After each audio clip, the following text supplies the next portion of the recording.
Ada juga yang mukanya seperti ular. Siapa? Kata Nabi, mereka yang suka menjilat-jilat, cari-cari muka.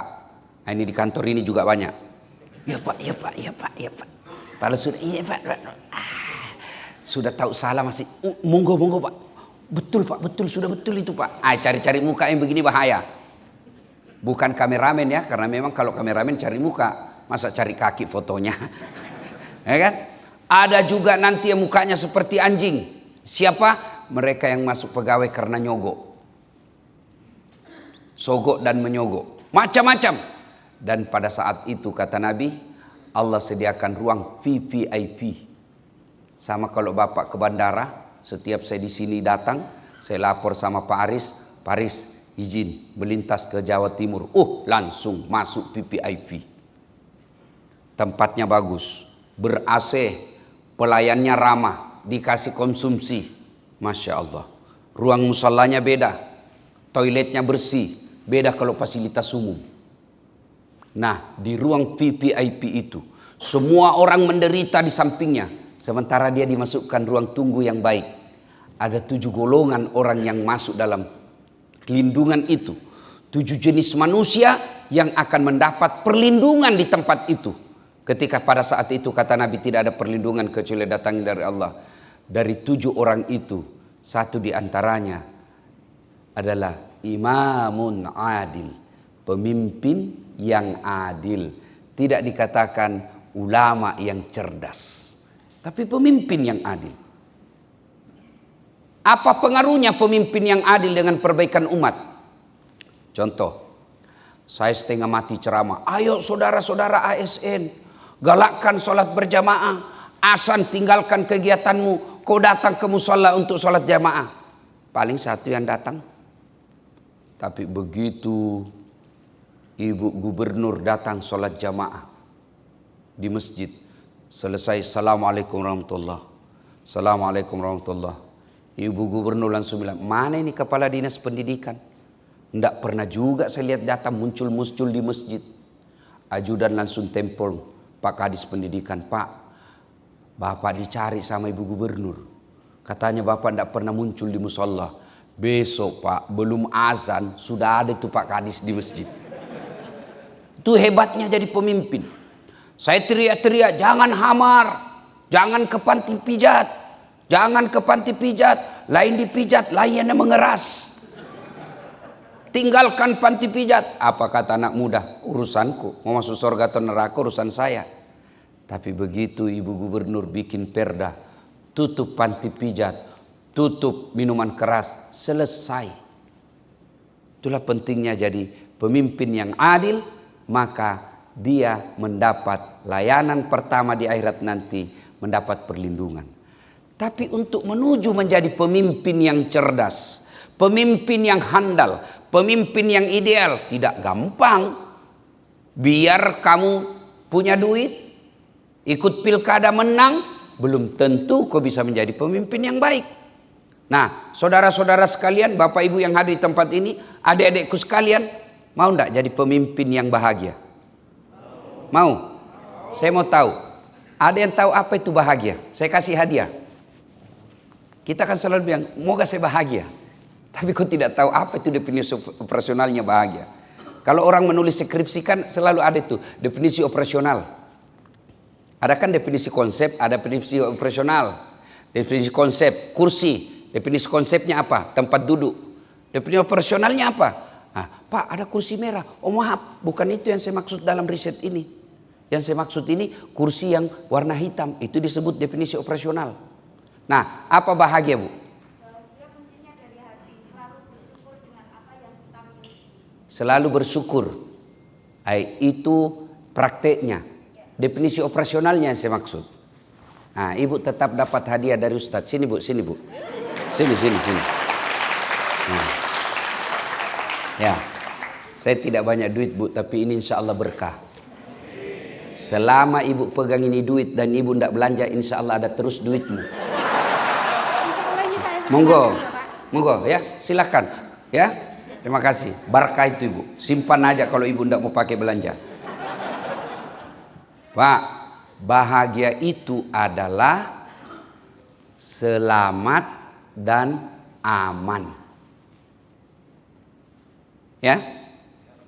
Ada orang PNS selamat tapi tidak aman. Tidak bahagia. Maksudnya apa Ustaz?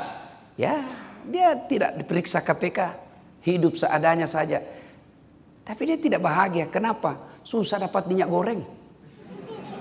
Ya kan? Nah, sekarang untuk jadi pemimpin yang hebat, minimal kata Nabi, ini 5 resepnya. Silahkan Bapak catat, amalkan. Insya Allah selama Bapak amalkan, Bapak bukan cuma pemimpin di dunia, tapi insya Allah pemimpin di akhirat kelak. Ini bekalnya. 1 kata Nabi, utlubul ilma, tuntut ilmu pengetahuan. Tidak mungkin bisa jadi pemimpin kalau goblok. Masa ada wali kota beleng-beleng? Masa ada kadis beleng-beleng? Masa ada kadis dongo? Tidak mungkin. Maka untuk menjadi cerdas, pintunya tuntut ilmu pengetahuan. Ayat pertama Allah turunkan bukan perintah puasa. Ayat pertama Allah turunkan bukan perintah sholat. Tapi apa? Apa? Iqra. Baca. Baca ilmu administrasi. Baca ilmu pemerintahan. Baca ilmu audit. Baca ilmu sinematografi. Fotografi. Dan macam-macam. Semua kita baca. Dengan catatan Bismi rabbikal ladzi khalaq, atas nama Tuhanmu. Karena kalau Bapak tambah ilmu, belajar bukan atas nama Tuhanmu, maka dia akan menjadi ilmuwan yang sombong. Apa yang disombongkan dengan ilmu? Misal mau sombong dasat latif, gelarnya banyak. Itu gelar saya. Bukan kaleng-kaleng bos. Ya kan? Mau sombong, banyak followernya. Penonton saya di YouTube sekarang sudah lebih 220 juta. Mau sombong? Oh jangan. Kau hebat dasat bukan karena kamu jago pidato, tapi ada yang nonton. Biar saya menggebu-gebu ceramah 1 jam berapi-api dalam masjid, tapi tidak ada yang nonton. Lewat Pak Aris. Sudah lama itu sakit itu Ustaz di dalam. Iya toh? Apa yang disombongkan? Maka saudaraku para ASN, kalian kalau mau dapat kadis, kepala bagian, sekda dan sebagainya, tidak usah kau cari muka sama atasanmu. Lebih isi sumber daya manusia. Belajar. Ali bin Abi Thalib pernah ditanya. Ada 4 sahabat Nabi. Nabi sendiri mengakui, dari 4 sahabatku, Ali bin Abi Thalib paling cerdas. Ditanya, ya Ali, kalau kau disodorkan antara harta dengan ilmu, kau pilih mana? Ini adik-adik, ibu bapak. Kalau disodorkan, Pak Haris tawarkan iPhone 13 Max Pro dengan kitab Durratun Nasihin, bapak pilih mana? Pilih mana? Kitab. Pencitraan. Bapak pilih mana? Handphone. Ali bin Abi Thalib. Ali, harta, ilmu, pilih mana? Ali dengan mantap, saya pilih ilmu. Kenapa? Ada 3 kelebihan ilmu dibanding harta. 1, harta setengah mati kau jaga, ilmu dia yang jaga kamu. Contoh, ada duit 5 juta, kasih masuk kaleng-kaleng, digembok itu kaleng. Sudah itu kaleng-kaleng tersebut, sudah itu dimasukin lemari, gembok lagi lemari. Sudah berapa gemboknya Pak? 2. Keluar kamar, gembok lagi kamarnya. Berapa gemboknya? 3. Keluar rumah, gembok lagi rumahnya. 4 gemboknya. Keluar pagar, gembok lagi pagarnya. Berapa gemboknya? 5. Sampai di kantor, hilang kuncinya. Apa ndak setengah mati kamu jaga itu duit? Sementara ilmu, dia yang jaga kamu. Mana contohnya? Ibu Gubernur. Kemana-mana dikawal Satpol PP. Polisi setengah. Saya Satpol, saya Ustadz. Coba. Dan biasanya itu yang Satpol itu kebanyakan pegawai honor. Bapak tahu lagunya pegawai honor? Berakit-rakit dahulu, berenang-renang ke tepian, sakit-sakit dahulu, susah-susah dahulu, lalu kemudian tetap susah. Kan dulu namanya PTT toh, pegawai tidak tetap 3 tahun PTT. Sudah itu TTP, tetap tidak pegawai. Kalian alhamdulillah bersyukur kepada Allah, sudah menjadi PNS ASN. Nah, orang yang punya ilmu, ilmu itu yang jaga dia. Tapi harta dia yang jaga. Yang kedua, kelebihannya, dengan harta belum tentu kau dapat ilmu, tapi dengan ilmu kau bisa dapat harta. Di kampung saya dulu waktu saya masih SMP, ada orang kaya juragan tambak, banyak betul tambak ikannya, tapi tidak tahu membaca. Diajarlah membaca sama cucunya, beli buku besar yang ada gambarnya, besar tulisannya. Eja ini nek, PEP tambah P, PEP, SO, SO, PEPSO, DEDNT, apa bacanya? Odol. Banyak duitnya tapi beleng-beleng. Masuk di wartel, dia buka itu nomor telepon anaknya, langsung dia pilih, teriak, halo, ambokmu nak, bapakmu nak, halo penrang, halo. Saya lihat bagaimana mau nyambung, dia tidak pencet dulu nomornya. Saya bilang, Pak Haji pencet dulu nomornya. Dia bilang, ya kau ajarlah saya karena kau ada sekolahmu, pencet. Sudah itu, untuk yang di mulut dia simpan di telinganya, yang di telinga disimpan belutnya. Teriaklah dia, halo, halo. Tidak didengar. Saya bilang, Haji terbalik Haji. Dia bilang, loha, loha, aduh. Ini aja duitnya Pak. Sebaliknya, dengan ilmu kau bisa dapat harta. Mana contohnya? Das Adlatif. Orang sekarang Pak takut keluar-keluar. Kenapa? Lagi mahal tiket. Saya tidak pernah pusing soal tiket. Kenapa? Bukan saya yang beli. Siapa yang beli? Pak Aris. Ayo, hebatnya lagi, pergi tidak bawa uang bos. Pulang bawa uang Pak. Gara-gara apa? Ilmu. Bapak tahu enggak? Kenapa penonton saya di YouTube sudah lebih 200.000? Kenapa? Apa karena saya gagah? Enggak. Saya jelek, ceper, pendek. Setiap saya ketemu sama orang, kalau di televisi kita lihat besar, ternyata orangnya aslinya kecil. Bilang kayak ternyata aslinya lebih gagah. Lalu kenapa Allah angkat derajat saya? Karena saya punya ilmu. Maka tuan-tuan, puan-puan, bapak, ibu, kalau kalian mau diangkat derajat, belajar deh. Belajar. Dan Allah janji, bukan caleg yang janji. Kalau Allah yang janji, pasti Allah kabulkan. Apa janji Allah? Yarfa'illahu alladhina amanu minkum walladhina utul ilma darajat. Allah angkat derajatnya orang yang punya ilmu. Coba lihat Pak, mau lihat contohnya. Saya meskipun terlambat, Bapak lebih dulu datang. Meskipun saya terlambat, pasti saya duduk di depan. Ustadz, apa Ustadz? Di depan meja, Bapak tidak punya konsumsi depan meja. Saya ada bos. Padahal saya terlambat. Itu baru di dunia Allah sudah buktikan. Beda derajatmu. Saya baru-baru diundang kabar reskrim Mabes Polri. Kumpul semua penyidik. Ustadz kau gaspol. Selesai itu apa kata yang undang saya? Pak Ustadz, tidak ada orang yang berani marah-marah di reskrim Polri sini. Semua orang masuk di sini pegang tangan begini. Kamu datang di sini kau marah-marahi kami, kau maki-maki kami, sudah itu dikasih kau lagi duit. Gara-gara apa? Ilmu. Maka saudaraku ASN, belajar. Pangkat boleh sama, golongan boleh sama, kualitas pasti berbeda, tergantung persiapan SDM kalian.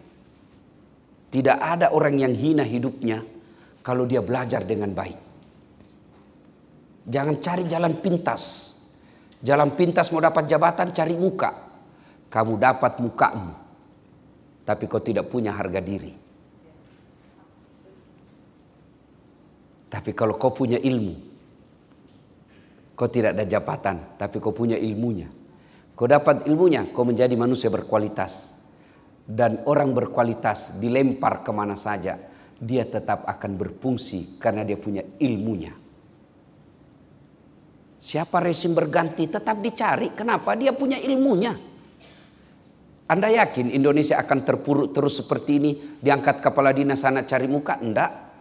Ke depan orang semakin berpastabikul khairat. Berlomba-lomba dalam kebaikan. Kenapa? Karena sekarang orang tidak bisa lagi main mata. Semua orang bisa dipublikasi. Semua manusia bisa menjadi wartawan. Semua kita di kantor bisa mempublikasi ada ketimpangan. Melalui apa? WhatsApp-nya. Jadi akan suatu saat nanti akan dicari orang-orang yang berpendidikan. Maka belajar. Jangan lagi ada dengki. Oh, apaan itu? Baru 2 tahun dia kerja sudah dipromosi. Saya sudah 5 tahun tidak dipromosi. Begini bos. Betul dia baru 2 tahun. Tapi otaknya, prosesornya Pentium 4. Kamu sudah 5 tahun tapi otakmu Pentium 1. Lambat loading gambar kamu. Suruh bikin surat sudah ada contohnya. 2 hari ditanya sudah jadi. Sudah pak mana? Belum di print. Belum sudah namanya itu. Kan banyak ASN begitu. Sudah pak. Tinggal ditanda tangan. Belum sudah namanya itu. Namanya sudah. Sudah ini. Kalian kalau mau sukses jadi pemimpin. Belajar. Nabi jelaskan. Man arada dunya fa'alaihi bil ilmi. Wa man arada al akhirah fa'alaihi bil ilmi. Wa man arada huma fa'alaihi bil ilmi. Siapa yang mendaki dunianya dengan ilmu. Siapa mendaki akhiratnya dengan ilmu. Siapa mendaki dunia dan akhiratnya dengan ilmu pengetahuan. Saudaraku, Bapak Ibu Saudara sekalian. Hanya orang malas yang tidak mau cerdas sekarang. Zaman Pak Aris. Awal-awal jadi PNS. Kan susah belajar Pak. Cari bukunya. Sekarang gampang. Ada guru yang serba tahu Pak. Mr. Google. Hanya orang malas yang tidak mau belajar. Bapak cari masalah apa saja di situ. Bapak online ditemukan semua Pak. Cuma yang Bapak selalu searching apa? Gambar-gambar porno.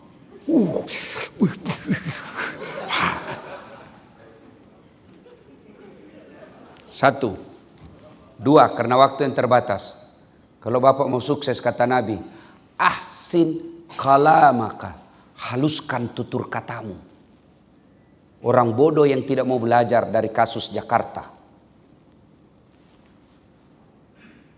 Kasar ngomong tidak ada yang senang Pak. Makanya saya heran kalau ada orang mengaku ahli agama. Tokoh, pakar, belajar soal agama. Tapi kasar mulutnya, perlu belajar tentang adab.